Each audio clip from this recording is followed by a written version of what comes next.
सर्व समाज में भाईचारा बनाओ सम्मेलन के तहत इकट्ठा हुए सभी मेरे सामने बैठे प्रबुद्धजन, बुजुर्गों, माताओं, बहनों, युवा साथियों, आप लोगों के बीच में मैं अपनी बात रखूं इससे पहले उन सभी संतों, गुरुओं और महापुरुषों के चरणों में श्रद्धा के सुमन अर्पित करना चाहता हूं, जिन्होंने अपना संपूर्ण जीवन इस देश के दबे कुचले, शोषित, पीड़ित गरीब लोगों को मान सम्मान दिलाने में लगा दिया।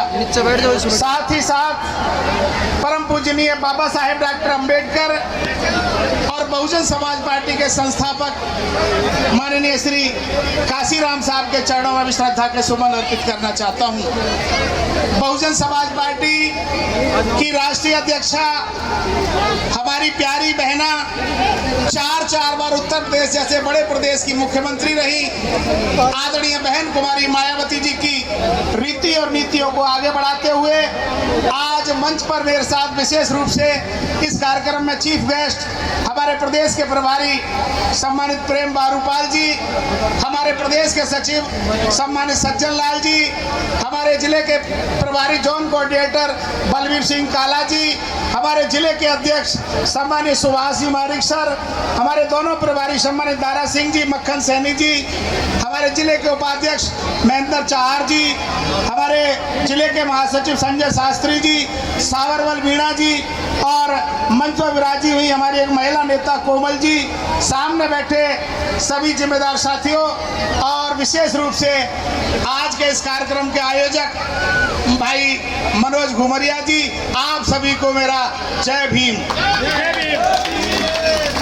सम्मानित साथियों, काफी लंबे समय से आप लोग इस उमस भरी गर्मी में बैठे हुए हैं और मनोज घुमरिया जी के आह्वान पर यहाँ चलकर आए हैं, इसके लिए मैं आपको बारंबार धन्यवाद देना चाहूंगा।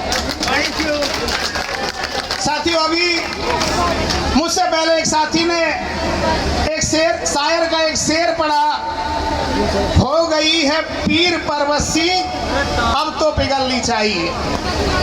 बिल्कुल सटीक बात साथी ने कही, क्योंकि इस देश को आजाद हुए लगभग 75 वर्ष का समय हो गया और जैसा कि आप लोग भली भांति जानते हैं, देश को आजाद होने से पहले इस देश में राजा महाराजाओं का शासन हुआ करता था और जो बच्चा रानी के पेट से जन्म लेता था, बड़ा होकर उसका राज तिलक होता था, चाहे वो लूला हो, लंगड़ा हो, काना हो, भेड़ा हो, बड़ा होकर उसका राज तिलक होता था, वही देश का राजा बनता था। लेकिन परम पूजनीय बाबा साहब डॉक्टर अंबेडकर, जिनकी फोटो मंच पे आप लोगों ने लगाई हुई है, 26 जनवरी 1950 के दिन परम पूजनीय बाबा साहब डॉक्टर अंबेडकर का लिखा हुआ संविधान इस देश में लागू हुआ और आज राजा रानी के पेट से पैदा ना होकर एक मेहतरानी के पेट से भी पैदा हो सकता है। क्योंकि राजा आज किसको कहेंगे हम लोग? राजा आज जो आप एमपी बनाकर भेजते हो, जो एमएलए बनाकर भेजते हो, जो प्रधान और प्रमुख बनाकर भेजते हो, यही आज के राजा है। क्योंकि पहले राजा महाराजाओं की जिम्मेदारी होती थी कि वो अपनी जनता के दुख दर्द का ध्यान रखें, आपके गांव के, खेत के, खलिहान के विकास के लिए काम करें, और आज ये जिम्मेदारी इन चुने हुए लोगों पर आन पड़ी है, जिनको हर 5 साल में आप लोग चुनकर भेजते हैं। पहले आप अपने वोट से इनको चुनाव जिताकर भेजते हैं और जब ये लोग चुनाव जीतकर चले जाते हैं, मंत्री बन जाते हैं, मुख्यमंत्री और प्रधानमंत्री बन जाते हैं, एमएलए और एमपी बन जाते हैं, फिर हाथ जोड़कर आप इनके सामने खड़े हो जाते हो। बताओ सच्चाई है कि नहीं? आज अगर एमएलए आपके गांव में आ जाए, एमपी आपके गांव में आ जाए, तो अपने आप लोगों के हाथ उसके सामने जुड़ जाते हैं। लेकिन आज एक बात मैं आप लोगों से कहना चाहता हूं, आजादी के 75 सालों में तमाम लोगों को आप लोगों ने राजा बनाकर भेजा है, लेकिन जिन लोगों को आपने आज तक राजा बनाकर भेजा, आपके बारे में उनकी नीति और नीयत ठीक नहीं थी। अगर नीयत और नीति ठीक होती तो आज ये हालात नहीं होती। आज हजारों की तादाद में यहाँ आपको इकट्ठा होने की जरूरत नहीं पड़ती। जब चुनाव का मौका आता है, चुनाव के मौके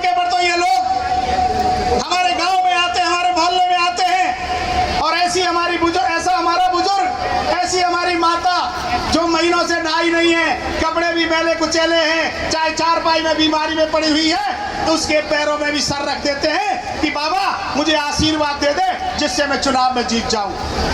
लेकिन चुनाव जीतने के बाद ये आप लोगों के बीच में आना पसंद नहीं करते, ये मुड़कर भी आप लोगों के बीच में नहीं देखते। मैं साथियों कल और आज जब नीम का थाना से यहाँ चलकर आया, आजादी के 75 साल बाद सड़कों की इस विधानसभा में क्या हालात है ये मुझे कहने की आवश्यकता नहीं है। सड़कें देखिए क्या हाल है, जबकि ये व्यक्ति जो यहाँ से चुनाव जीत कर गया, आज भी कांग्रेस की सरकार है, और इससे पहले भी जब चुनाव जीतकर यहाँ से गए, ये उस समय जब मंत्री हुआ करते थे, उस समय कहा जाता था कि मुख्यमंत्री के बाद अगर दूसरा कोई व्यक्ति है तो यहाँ का विधायक, यहाँ का मंत्री है। लेकिन साथियों आप लोगों ने देखा होगा, इन लोगों ने आपके क्षेत्र के विकास के लिए कोई काम नहीं किया। क्यों नहीं किया? मुझे ये कहने में कतई गुरेज नहीं है। ये रही कांग्रेस और भारतीय जनता पार्टी हमेशा मूर्खों, हमारे सीधे साधे भोले भाले लोगों को बहका करके वोट लेना चाहती है। याद करिए आप लोग, इस देश में सबसे ज्यादा कांग्रेस की सरकारें रही हैं। लंबे समय तक इस देश में कांग्रेस ने शासन किया है। शुरुआती दौर में जब इंदिरा गांधी का शासन इस देश में हुआ करता था, कांग्रेस ने इस देश में एक नारा दिया कि हम इस देश से गरीबी हटाएंगे, गरीबी मिटाएंगे।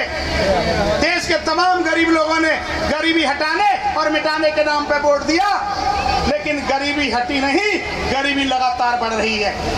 आज भी पूरे देश में हालात ये है, सरकारी आंकड़े हैं, आज भी इस देश में 10 करोड़ लोग ऐसे हैं जिनको एक समय का भोजन नहीं मिल पाता। फिर दूसरी बार कांग्रेस ने सब देश में नारा दिया, हम इस देश से बेरोजगारी मिटाएंगे, बेरोजगारी हटाएंगे।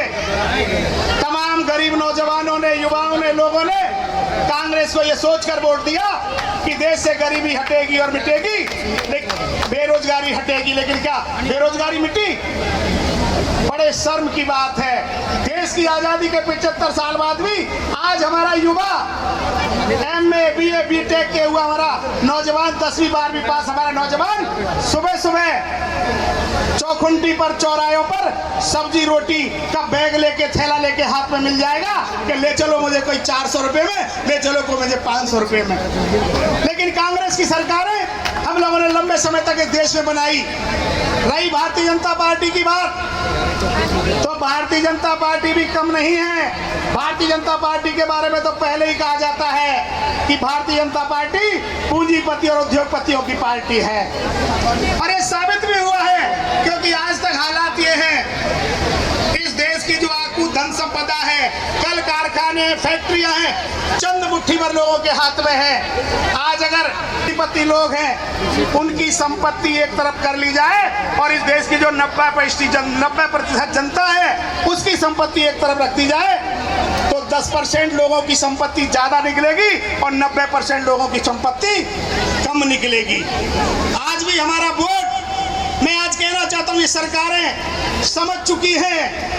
पहले हमारा वोट इस हालात में लिया गया कि ये लोग जब चुनाव का समय आता था, गरीबों के महलों में दारू की थैलियां भिजवा देते थे, और लोगों की ये सोच बन गई थी तो कोई 15 दिन दारू पिला दे तो हमारा वोट ले ले, कोई 15 दिन पूड़ी और सब्जी खिला दे तो हमारा वोट ले ले, कोई हमारी माता बहनों को साड़ी और बिंदी दे दे तो वोट ले ले।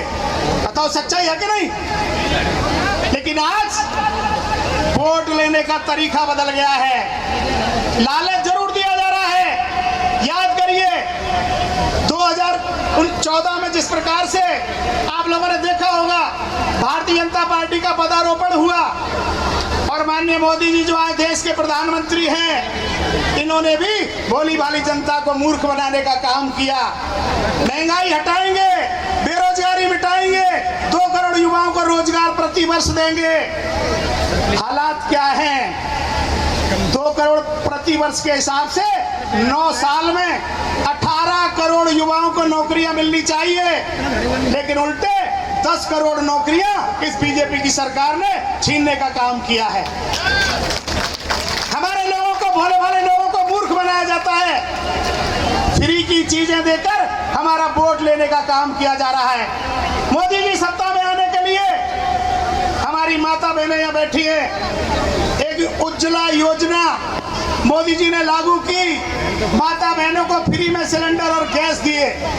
हाथ उठाइए, कितनी महिलाओं को सिलेंडर और गैस फ्री में मिले? मिले ना? फ्री में गैस सिलेंडर और चूल्हे मिले। लेकिन उस समय गैस की कीमत 400 रुपए सिलेंडर हुआ करती थी, आज गैस की कीमत 1200 रुपए है। ये सरकारी आंकड़े हैं, ये सरकारी आंकड़े हैं। 80% सिलेंडर जो उज्ज्वला योजना के अंतर्गत महिलाओं को दिए गए, वो घरों में खाली रखे हुए हैं, मुट्ठी बना के बैठने के काम आ रहे हैं। बताओ सच्चाई है कि नहीं? गरीब आदमी 1150 की गैस खरीद नहीं सकता। फिर कहा गया काला धन वापस लाएंगे, हमारी माता बहनों को कहा गया कि आपके खातों में। सर, चुनाव के रणबेरी बन चुकी है, किस तरह की स्ट्रेटेजी से आगे तैयारी? देखिए, अभी 5 महीने चुनाव में शेष है। बहुजन समाज पार्टी पिछले 4.5 साल से लगातार क्षेत्र में लगी हुई है और हम पूरी 200 की 200 सीटों पर इस बार चुनाव लड़ रहे हैं। कि पिछली बार भी हम लोगों ने 200 सीटों पर चुनाव लड़ा, अब की बार भी 200 सीटों पर चुनाव लड़ रहे हैं और हमें पूरा भरोसा है कि जिस प्रकार से हम लोग काम करें, क्योंकि अब की बार हम लोगों ने एक रणनीति बनाई है। हम लोगों ने चुनाव तो 200 सीटों पर लड़ना है, लेकिन 60 सीटों को हम लोगों ने चिन्हित किया है और 60 सीटों पर हम लोग लगातार मेहनत करें, लगातार काम कर रहे हैं। आज खेतड़ी में दोबारा मेरा आना हुआ, इसी प्रकार से हर विधानसभा में हम लोग जा रहे हैं और हमारा लक्ष्य है अब की बार कि बहुजन समाज पार्टी इतनी सीटें राजस्थान में जीत कर आए और किसी भी दल को यहाँ बहुमत नहीं मिले। और जब किसी भी दल को बहुमत नहीं मिलेगा तो उत्तर प्रदेश की तर्ज पे राजस्थान में भी हम लोग बैलेंस ऑफ पावर बन के अपनी सरकार बनाएंगे। सर, ऐसे कार्यक्रम पूरे राजस्थान में हो? बिल्कुल, ऐसे कार्यक्रम चल रहे हैं। अभी 6 दिवसीय कार्यक्रम हमारे जो मुख्य प्रभारी हैं कि राजस्थान के रामजी गौतम जी, उनके हुए हैं। अभी 3 तारीख को ही समाप्त हुए हैं। 28 तारीख को कोटा, 29 को चित्तौड़, 30 तारीख को जो है भीलवाड़ा, 1 तारीख को जो अजमेर, 2 तारीख को सुमेरपुर और 3 तारीख को सरदार शहर चूरू में 6 कार्यक्रम अभी वो करके गए हैं और अभी लगातार इसी प्रकार से पूरे प्रदेश में कार्यक्रम होंगे। और जो खासकर आदरणीय बहन जी के जो भतीजे हैं, जिनको बहन जी ने नेशनल कोऑर्डिनेटर बनाया हुआ, आदरणीय आकाश जी आनंद, 15 तारीख के बाद उनके भी कार्यक्रम, खासकर वो सीटें जो हम लोग अच्छा प्रदर्शन हमारा पीछे भी रहा है, जीतने लायक सीटें हैं और जहाँ हमें संभावना है, उन सीटों पर आदरणीय आकाश आनंद जी के प्रोग्राम कराए जाएंगे। और विशेष रूप से आने वाली 2 अगस्त को हम लोगों ने जयपुर में बिरला ऑडिटोरियम में एक कार्यकर्ताओं का प्रशिक्षण शिविर रखा है, जिसमें आदरणीय आकाश जी भी आएंगे, हमारे तमाम प्रदेश के नेता रहेंगे, आदरणीय रामजी गौतम जी रहेंगे, सब लोग हम लोग रहेंगे और कार्यकर्ताओं को उस दिन तैयार करके भेजेंगे किस तरीके से हम लोगों को राजस्थान में ज़्यादा से ज़्यादा सीटें जीतनी। सर, टिकट भी पहले से डिक्लेयर होगी, कोई सीटें चिन्हित होगी? देखिए, अभी माननीय बहन जी को हम प्रयास कर रहे हैं कि हमारा भी प्रयास ये रहेगा कि जल्दी से जल्दी टिकटें तय किए जाए, जिससे कि हमारे जो चुनाव लड़ने वाले लोग हैं उनको मौका मिल जाए। और पहले भी ये होता रहा है कि बहुजन समाज पार्टी ने काफ़ी पहले टिकट तय कर दिए थे।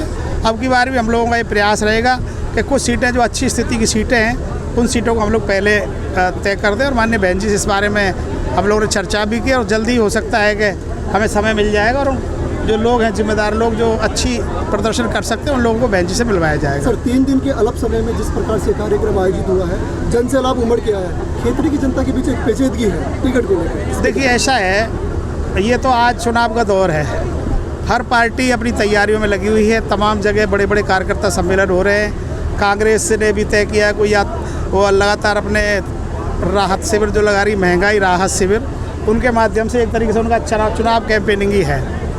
और भारतीय जनता पार्टी ने भी तय किया है कि वो कोई यात्रा निकालने जा रही है। हम लोगों ने भी ये तय किया जो हमारी अच्छी विधानसभाएँ हैं वहाँ बड़े बड़े हमारे सम्मेलन हो, ये प्रयास हम लोगों का रहा है। खेतड़ी की बात तो खेतड़ी की हम सारी नज़र रखे हुए हैं और बिल्कुल उचित निर्णय लिया जाएगा समय आने पर, इसमें कोई दोहराए नहीं है। सर, जो पिछले चुनाव में बीएसपी के सारे कांग्रेस में शामिल हो गए, क्या इस बार कोई विशेष रणनीति? हम देखिए, पिछली बार हमारे 6 विधायक राजस्थान में जीत कर आए और उन्होंने बहुत बड़ा विश्वासघात हमारे साथ किया। कांग्रेस ने उन्हें मंत्री पद का लालच देकर, पैसों का लालच देकर उनको खरीद लिया। अब की बार हम लोगों की रणनीति अलग प्रकार की, क्योंकि जब कम जीतते हैं तो विधायक हमारे भाग जाते हैं। अब की बार हमारा प्रयास ये है कि हमारे इतने विधायक जीत कर आएँ कि हमें सरकार में शामिल होने का मौका मिले, हम अपनी सरकार बनाएं।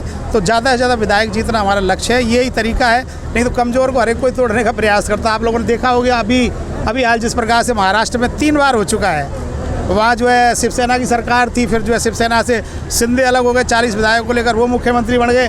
आज फिर अजीत पवार गुट ने 2 दिन पहले जिस प्रकार से प्रदर्शन किया है, तो आजकल जो है जिस प्रकार का दौर चल रहा है ना, इसमें कुछ नहीं कहा जा सकता कौन बिकाऊ है, कौन ईमानदार है, कौन निष्ठावान है। सर, विपक्ष का लगातार आरोप है कि बीएसपी तो जातिगत राजनीति पार्टी करती है। देखिए, जातिगत राजनीतियाँ बहुजन समाज पार्टी कभी नहीं करती। हमारे जो 6 विधायक जीत कर आए थे, वो 6 विधायक सारे अलग अलग जातियों के थे, है कि नहीं? 6 की अलग अलग जातियाँ थी। एक राजपूत था, एक ब्राह्मण था, एक मीणा था, एक जो है गुर्जर था, एक यादव था, एक मुस्लिम था। तो जातिवाद की राजनीति बीएसपी कहाँ करती है?